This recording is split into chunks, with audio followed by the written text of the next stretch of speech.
100块。100块，100E。Ibig sabihin 110. 110 na ngayon dati. Dati. 50 lang ang ano log. Ito ang kinakain namin. Pero ang pentang po mga amigo ay nakalagay sa mga ganito. Yung po tinatawag na pentang. Pag napili nyo sausage, kasama siyang kanin. Ano? Kapag ka naman ayun o, Julia, dala mo! Toto si Julia na kasi ang lamig eh. Dali yun, dala mo! Kakain tayo! Mga ay, wala kayo kay Kylie oh. Wala kayo kay Kylie.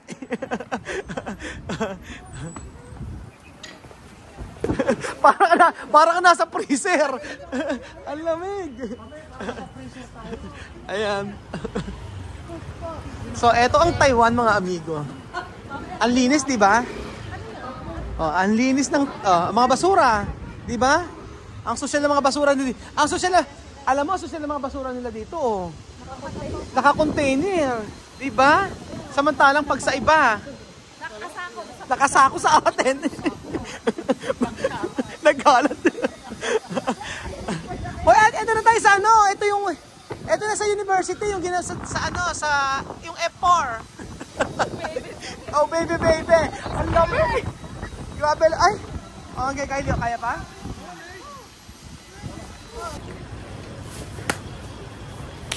Go. Nilalamig kaya gumaganyan. Yung kanin nyo. Ni hao! Bienvenido Taiwan! Say mo, bienvenido Taiwan! Welcome to Taiwan! Welcome to Taiwan. So ngayong araw po mga amigo ay makakakain po kami ng authentic na Taiwanese na pagkain. At syempre, ano yan ito, doktora? Anong outfit yan? Anong outfit yan? Ano? Elsa? MPP. Ayan po. Oy, Pino! Halika rito! Dito tayo naman. Okay sa inyo. Tingnan natin kung makakain nila ang mga pagkain dito sa... Ang pangalan po ng restaurant nila ay... Basahin nyo. Kabayan! Kabayan! Tanong lang po ako. Sino kayo? Anong tawag? Thank you. Hindi niya alam. Hindi mo naman mag-check ba? Peking duck.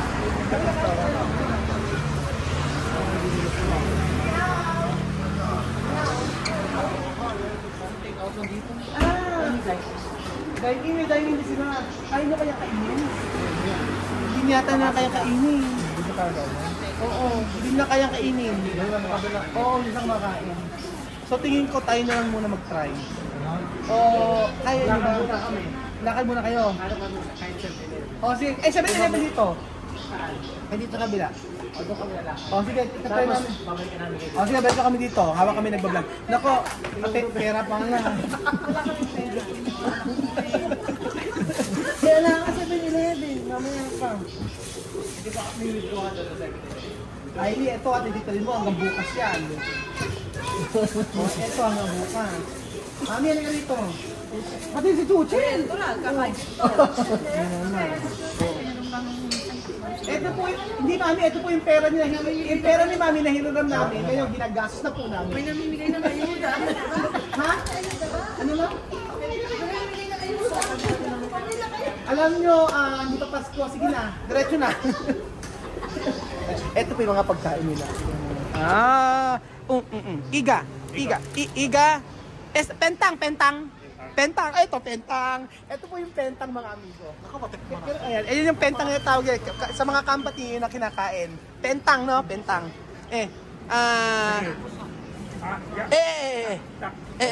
Dak. Tosaw. May sabol yan. Ha? 100块，100E。Ibig sabihin 110. 110 na ngayon dati. 50 lang ang Sangga. Oh, Sangga. Diba alam ko? Galing-galing na ba? Oo, ang galing-galing ito. Sana all. Oo. Sauche. Ano na tayo kakain? Ganon. Ayan. Kumi aki. Wow. Eat it. Tingnan natin mga amigo yung mga pagkain nila dito sa Taiwan. O diba, yan po ang pentang na tinatawag. Yan, yan, pentang. Si Sheni mo to. Sheni mo to. Anong pangalan mo, ate? What is your name? What's your name, huh? Your name? Oh, What is your name? my name is Lin. Le. Pira. What is your name? Ha? What is your name? Chuck. Jackie Chan. Jackie Chan. Sauche, what is your name? Ha? Chang. Good, no? Good. Thank you. Ayan. Ang mga pagkain nila, meron sila dito ganito. Labong, repolyo. Maalat, medyo maalat po yan. Okay naman, masarap ang lasa. Tokwa, may ganito. Merong itlog. Ito ang kinakain namin. Pero ang pentang po mga amigo ay nakalagay sa sa mga ganito. Yan po ang tinatawag na pentang. May Peking duck sila. Wow! Sarap! Bien. Poner. Ayan, lagyan. How. Ayan. Okay. Ayan, pinakailaman natin ang kanilang kusina. O, diba? Sarap naman ito. Gusto kong mag-ano. Pentang, no? Pentang. Wow. Ganda. Sabi mo nga, maganda. Timputong. Oh, timputong. Hindi niya intindihan. Vietnam. Vietnamese. Vietnam. Filipino. Vietnam. Taiwan. Ni hao samo. Samopan. Vietnam? Vietnam. How old are you? 15. 30 years. 30 years old. 50? 30. 30 pala siya. O, di ba? Ano kaya ito? May gatas. May ganito siya. O, may kanin. Tikman natin ang pentang mga amigo. At, ayan. How. Thank you.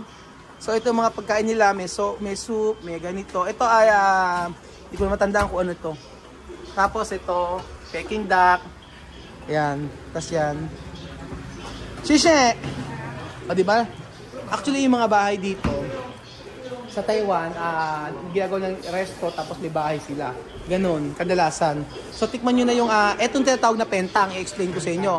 Pentang, pero nakalagay siya sa may box dapat. Hindi, box. Oo, sa may parang box siya, para yung nakakainin. So, sa mga company dito, ito ang mga in-order nila. Yes, yan yun. Oo, pentang. Ito, tawag ito pentang. So, may Peking duck siya. Mamimili kayo. Pwede sausage. Halimbawa, pag napili nyo sausage, may kasama siyang kanin.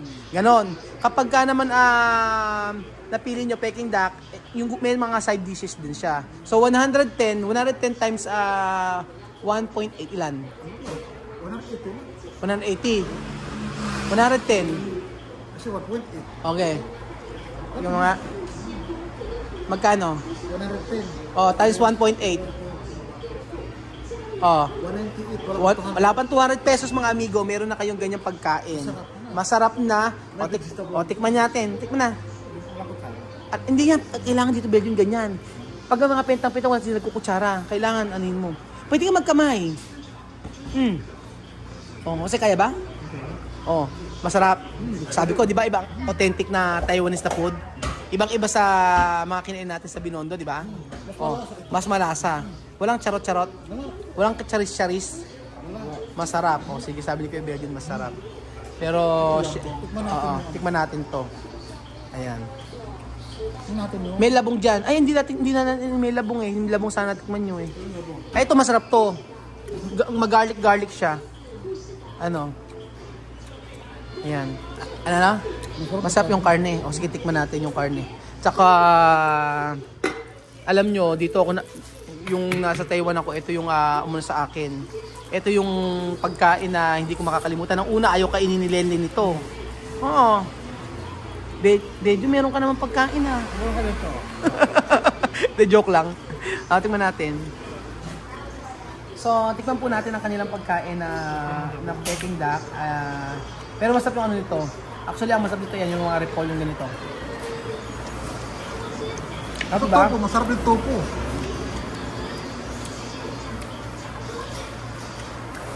Yung kanin ng tikman nyo, gano'ng kasarap. Tingnan mo yung kanin nila dito, sarap. Sobrang sarap ng kanin nila. Alam nyo mga Taiwanese, napakasisipag niyan. Bawal, sa negosyo ha, pero sa factory, ewan lang. Bawal mag-talk. Sorry. Ayan. Ang sarap, masarap yung vegetable. Masarap yung Peking duck. Ha?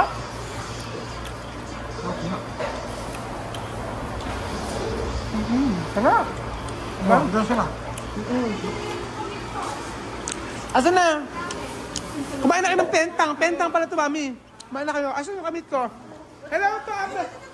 Hello, ate Ming. Hello. Ni hao.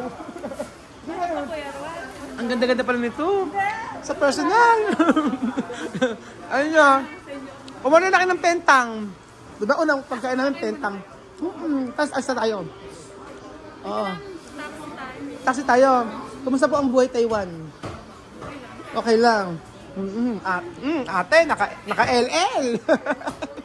Si Ate Meng, siya yung kakontak ko. Nasabi, siya daw... Pag-vlog ka ba? Ay ba? Ano ba? Diba Taiwanese sa Taiwanese? Taga-saan ka ba? Sa Taoyan po. Kauyan. Hindi, saan ka na? Pampanga. Pampanga. May Kenny, Saguni. Contact natin niya, nag-message sa atin, sabi niya, gusto niya kaming ma-meet para daw kahit paano ay makapagpa-picture siya. So hindi lang picture, Ate Meng, magbablog tayo maghapon. May anak siya dito, Taiwanese sa kanyang asawa. Tapos may negosyo siya dito. Kaso, sabi niya, i-invite niya tayo sa bahay nila. Alin kayo na yun? Oh, pentang. Ayan. Ang mga Pinay dito, gusto kasi ng mga Taiwanese mga slim, di ba? Matcha, ang gusto ng mga Taiwanese slim. Ha? Ano? Gusto mo Taiwanese? Ay, bakit? Ano gusto mo? Apam. Apam daw. Kadalasan dito atiming ang mga trabaho sa factory, no? Ang dami mga sa factory. Pero totoo yung sinabi ko kanina, ang mga Taiwanese, gusto talaga yung mga slim kagaya mo. Mga slim. Ay, wala. Sa ugali lang. Oo. Tapos nag-factory ka din dito? Oo. Ilang years? 4. 4 years. Tapos ayaw mo na. Mahirap no? Mahirap kasi bata-bata okay pa. Oo. Pagka overtime, pag tiyempo-chapan, tawag doon, no? Tiyempo-chapan? Oo, pag chapan, ang hirap.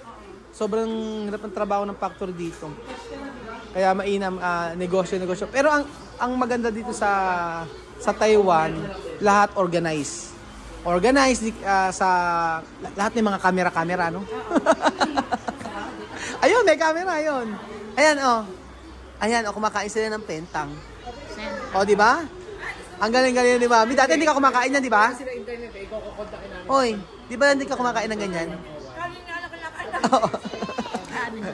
Ayun, atikman yung chuchira na lasa.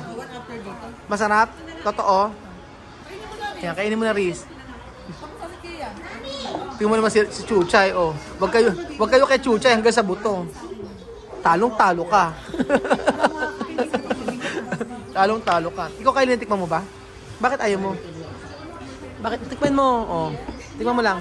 Hindi ka marunong. Diyos me, ako pa ba magsusubo? Oh. Okay, ganon. Para. Ayan. Hindi pa natin alam, bro. Oh, ganon. Anong beef chicken yan, anak? I said this. I said this. Okay. Ayan. Oh. Kaya mo yan. Siyempre kay Lola Eden, may edad na. Dapat kay Lola Eden ay Mami, labong to. Ayun, labong? Ayun, labong, bakit? Matcha, ang sarap ng labong dito, sa totoo lang. Hindi luya, labong yan. Di ba labong to, Ate Meng? Labong, tikman mo, dali. Oh. Oh, di ba anong lasa? Ano? Labong. Labong. Bastos. Labong. At syempre,